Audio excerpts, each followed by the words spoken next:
Down është një ditë ndërgjegjësime që festohet çdo vit me 21 mars.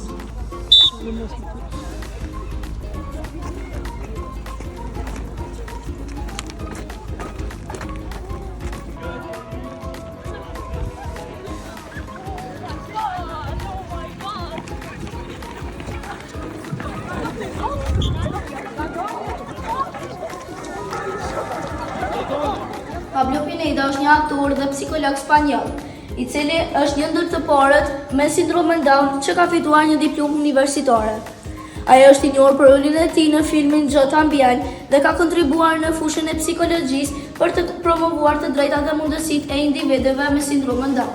Madeline Stewart është një modele nga Australia, e cila ka korrur sukses të madh në industrinë e modës. Ajo ka marrë pjesë në New York Fashion Week dhe është udhëheqëse një grupit i cili mundson personave me aftësi të kufizuar për të marrur pjesë në këtë fushë. Chris Burke është një aktor i njohur për rolin e tij si Kirky Fisher në serialin Life Goes On.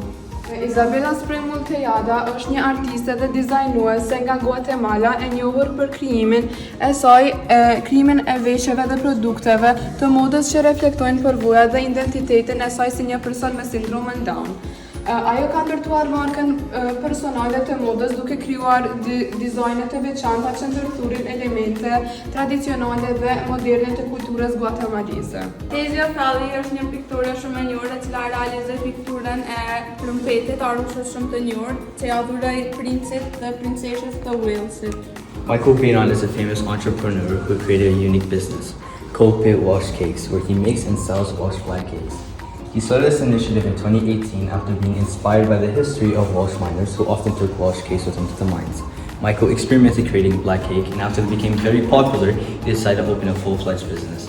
Tim Harris është pronari i Tim's Place në një restorant në New Mexico, i njohur për ofrimin e përqafimeve falas për klientët. Si një pronar i restorantit, Tim është një shembull frymëzues i mundësive për punësimin e personave me sindromin Down.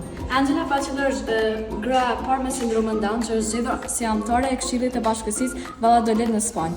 Angela ka bërë histori si politikane, duke sfiduar kufizimet dhe duke promovuar përfshirjen e personave me sindromin Down në jetën politike. Franklin Stevens është personi i parë me sindromin Down që mori një diplomë. Ai për historisë nga të parët me sindromin Down që mori një diplomë universitare. Stevens u diplomua nga Trenton State College në vitin 1973 me një diplomë në edukimin special. Frank Stevens është aktualisht një aktivist dhe folës publik, duke punuar për të rritur ndërgjegjësimin mbi sindromin Down dhe përfshirjen e individëve me aftësi të kufizuara në shoqëri. Sujet e saj është i njohur për veprimtarinë e tij muzikore, si dhe për angazhimin për mbrojtjen e të drejtave të personave të kufizuar intelektualisht. Ai ka një talent të veçantë në muzikë dhe di të luajë instrumente të ndryshme si piano, fyll dhe violinë. Përveç këtyre, ai është i njohur edhe për përfaqësimet e tij ndërkombëtare në orkestra të mëdha, si dhe në shfaqje televizive, duke sfiduar kështu përshtypjet tradicionale të krijuara për persona me sindromin Down.